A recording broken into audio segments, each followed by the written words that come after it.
Welcome everyone, and in this presentation I just want to give you a quick overview and understanding on the process of unpacking the standards, and I suggest you really take note of this because you will see it again. So be sure that you're aware of this process and start to formulate any questions. Be sure you write down any questions you have through this process because I don't know what you're unsure about or what's confusing to you unless you ask. So with unpacking the standards, basically what this is really an extensive process that helps you to break down the standard in its fundamental components so that you have a better understanding of exactly what the standard is saying. Now, I went to a workshop on unpacking the standards, and it actually took about 2.5 to 3 days on one standard.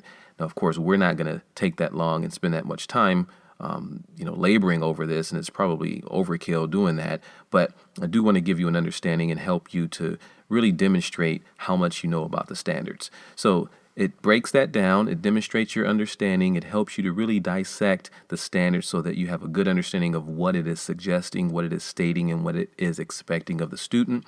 It helps you to determine what proficiency looks like. And so when we're looking at standards, you're going to want to develop a sense of proficiency. And this is what is the level of expectations that students should be performing at. That's what you identify as a teacher. And then it clearly identifies what the students will demonstrate. And so once you have these standards broken up and kind of elaborated on a little bit, you're going to be able to demonstrate to students, this is what I'm looking for. This is what you're going to have to do to show me that you really have met the standard. And it helps to make that assessment or testing more reliable, more valid, more clear, more understandable, so that you are eliminating that bias every time that you assess or test a student's performance. So when we're unpacking the standards, it's a 5-step process. Basically, the first thing you're going to want to do is select a standard and a substandard, and hopefully you remember what those are. If you take a look at the California State Standards, you'll see how they're broken up. We've spoken about that before. You're going to identify the verbs and/or verb and the content, and this is sometimes explicitly stated in the standards, and sometimes it's not always clear, and so you're going to have to pull out those action words, exactly what the students are expected to do. Then you're going to have to determine how they will demonstrate their knowledge. Identify an assessment tool. We'll talk about that briefly. Clearly identify what we call criteria for proficient performance, and then identify levels of performance, and then differentiate between those. And so those things are all part of the unpacking process, and we'll discuss that and take a look at an example.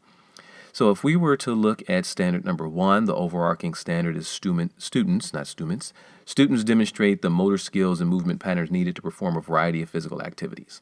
The substandard we're looking at is 7.1.2, and what that 7 stands for is the grade level. And so it's grade level 7, standard number 1, part 2 of that first overarching standard, which is perform multicultural dances. So in 7th grade, this is what students are expected to do.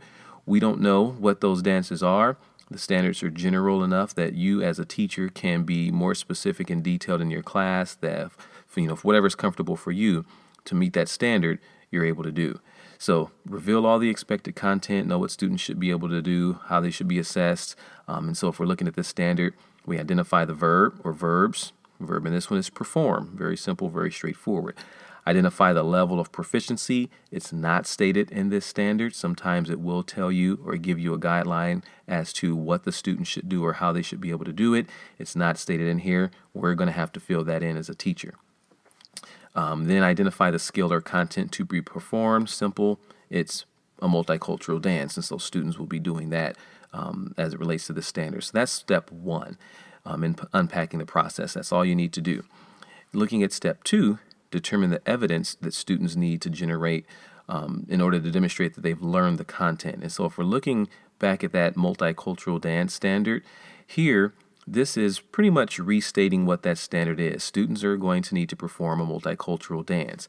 We can be a little bit more clear, a little bit more specific, add some more content. We can say students are going to be able to perform a square dance, or students are going to have to perform a multicultural dance for 60 seconds without making a mistake. And so we start to elaborate on this a little bit more to give some more content, some more depth, some more understanding to it. And so here as a teacher, you have the opportunity to really explain this in a little bit more detail, be more clear, more simple, and do this in student-friendly terms. So in step 2, Sometimes it's just restating what that standard is. Sometimes it's restating it, revising it, adding some more content to it. Then we move to step 3, which is simply to select, identify, or create an assessment tool that you're going to use in order to measure or test or assess the students to determine how much they have learned and how much they know as it relates to that particular standard or expectation. And these are just some examples of different assessment tools that you can use. We have structured observation, and this is where the teacher generates on their own kind of a list of things that they want to be able to see and just allow the students to perform the skill or the dance or the activity, and then just on their own kind of go through their own little checklist without necessarily sharing it with the students to get an idea as to the different levels of performance. We then have a teacher checklist, which is something very similar. You develop this list of expectations and you share it with the students. You say, this is what I'm looking for. This is what I'm going to check off. Either the students have it or they don't. Sometimes there's different categories in checklists also. Sometimes it's yes or no. Sometimes it's, 3 different steps. Either the students need more help, either they have it or they're excelling at it. And so it just kind of depends on what your expectations are. We have a rubric, which is a more comprehensive assessment. Sometimes teachers like journal writing. They usually have students kind of write about their experience, their feelings, what it was that they learned on a particular activity or game or something like that. And then the teacher has to go back and read all of those to find out what the students know. And sometimes they use that as a method of assessment. We also have peer observation checklists, and this is where you may want to develop your teacher checklist and hand it out to students, and they test one another. And so that way, as a teacher, you're not having to look at every single student. You have to lead up to this, and it takes some time and management to develop, but it's also effective. And then, of course, we have written tests in which you can just test the students using any form of written test that you develop to find out how much they know. So in step number 3, just simply select, identify, or create the assessment tool. So for our purposes, we can just identify it because we're not going to have to go through the process of creating one. Then step number 4, determine the criteria for competence or the criteria for the performance that the students are going to have to do. Exactly what are the complete expectations? And here, as a teacher, you need to identify what proficiency means to you as it relates to the skill or activity that you're teaching, and this relates to the standard. You may want to create some cues, and what a cue is a brief word or phrase that goes along with some method or process of performance. So if you're teaching students how to catch a ball, for example, you can develop a simple cue to help them remember the steps in properly catching a ball, whether you're doing underhand, overhand, catching. Develop some cues, some short, brief words or phrases that's going to help spark the memory so that the students remember exactly all the different steps in that process. You'll specifically explain what you're looking for in step 4. So here you have to write out exactly what it is that you want the students to do. What is your idea of advanced or proficient performance? This is the ultimate expectation. This is what you hope students will accomplish, and you have to write this out. Describe in detail, be specific, be clear, and do it in student-friendly terms. Whatever that performance or expectation is, you write it out completely in step number 4. Then, in step number 5, you break it down and separate the different levels of performance. And here, as a teacher, you determine how you plan to distinguish between different performances. So sometimes that's a grade. Some people like to do A, B, C, D. Some like to use point systems. Some like to use descriptors. Whatever it is, you need to be able to explain how you plan to differentiate an A from a B, or 5 points from 4 points, and 4 points from 3 points, and so on. So that's what you'll do in step 5. So looking at an example of levels of performance, here are just some examples that a lot of teachers like to use. We have standards descriptors. So you have exceeding the standard, meeting the standard, or approaching the standard, even below the standard. Some teachers like to use far below the standard as well, but that's just one example. Of course, we have grades, A, B, C, D. We don't know what these mean. So anytime that you are breaking up your levels of performance, remember, not only are you going to have to do this, you're going to have to be able to explain the differences within each one. We have different performance levels: advanced, proficient, basic, below basic, perform skill at mature level, moving towards the mature level, perform skills at immature level. And so here we have a little bit clearer description. So if we're looking at this for that standard that we're looking at, the multicultural dance expectation, we can break this up into 4 different levels. We have numbers and just 2 different examples here. So we have level 4, 3, 2, and 1, and then we also have exceeding the standard, meeting the standard, approaching the standard, or below the standard. So if we're at level number 1, student performed 3 multicultural dances with 90% plus success. Now, we really don't know what that clear success is, and so this is not a full, complete, ideal example of a level of performance, because here within that level 4, we should clearly descript out exactly what the student has done and what differentiates 90% from 80%. Where were the mistakes? What were some things that were done that should not have been done, or vice versa? So reviewing that 5-step process, first we identify the verb or verbs. We identify the proficiency level and the skill to be performed. Step 2, we determine the evidence, and this is just simply restating that standard, adding some more clarity and expectation. Step number 3, we identify the assessment tool. If we don't have it, we develop it, but for our purposes, we're just going to identify it. So whatever you think is best for the standard that you select, or the standard that's been given to you, just identify what that assessment tool will be. Step number 4 is determine the criteria for competence, and this is where you clearly articulate, write out in detail, and explain exactly what you're looking for. And then step number 5, break up the levels of performance. So how are you going to separate the different performance levels?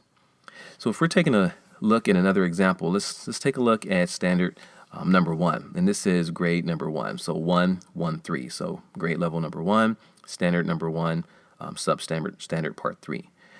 That says catch, showing proper form, a gently thrown ball. So if we were to look at step number 1 in this process, step number 1 says identify the verb, proficiency, and the skill. The verb or verbs are catch and throw or thrown. The proficiency is proper form. Now, we don't know what that is, and so we're going to have to eventually explain what proper form is. And then the skill, of course, is catching. And we don't know how the students are going to catch. It can be overhand, underhand, one hand, 2 hands. And so later on, we'll explain that. And then step number 2, we determine the evidence. And the evidence here, we add a little bit more clarification. Students will catch a ball with 2 hands, demonstrating proper form. Remember, think about the grade level. We're not going to have students catching a one-handed pass while they're on the run in first grade if they haven't learned how to catch a ball. So here, we're looking at the basics. Students are going to catch a ball with 2 hands, demonstrating proper form. We don't know what proper form is yet. We haven't identified that. That's going to come later. Then step number 3, we select or design the assessment tool. And here we can either use a checklist or a rubric because it's easier to assess that way. So either method would work best. So we just identify that. And then step 5, we start to clearly articulate what we're looking for in proficiency. And so here, utilizing a 2-handed catch, this is the criteria we want. So when students are performing this skill, this is what we look for. This is what we expect. We can create a checklist that has each one of these areas in there, and we can say these are the levels of performance for this. So feet shoulder width apart, knees are slightly bent. We can observe for that. Hands are cupped together in front of them. The elbows are slightly bent, facing the direction of the object. They're waiting for the reception. Once the ball is tossed, they track it into their hands. They grasp it with both hands, making sure both hands come in contact with it. And then upon impact, they bring the ball towards their body to secure it. So these are the steps that we're going to look for students to be able to perform or demonstrate that they have performed properly this standard. And then we break this up. Step number 5 says, okay, what are the levels of performance? Well, we're going to give students 4 points if they're able to meet all of those. Now, here's where some teachers make a lazy mistake, and this is where bias comes into play. Sometimes when people are developing an assessment tool or rubric or checklist, they break their system up. So we have a 4-point system for our levels of performance. So we have 4 points, 3 points, 2 points, 1. How do we know the difference between the two? Some teachers will say, okay, I've already created my proficiency checklist. So these are the things I'm looking for, all the things we previously stated. What some teachers will do is for 3 points, I should say, they would just simply say missing one of the above or missing one of those areas that we talked about. Well, you don't know which one is missed. So from an instructional point of view, that's a poor job. What you want to do is you want to be able to identify exactly which one was missed, exactly what needs to be done to correct the performance and help the students to improve, to move up to that 4 points, that proficiency stage. So as you are thinking about developing your levels of performance, try not to get into that habit of just saying missing one of the above or -1 or something like that. You're going to have to clearly explain what 3 points is. So if you think they're missing one of the above, write that out. Which one are they missing? Okay, and how does that affect the overall performance? So in step number 5, you're just going to describe the levels of performance. So once again, reviewing that 5-step process, that just kind of gives you an example of what the expectations are. Again, if you have questions, be sure you formulate those and prepare those so you can ask me at a later time. I don't know what you don't know until you share it with me. Take care for now, and we will see you in class.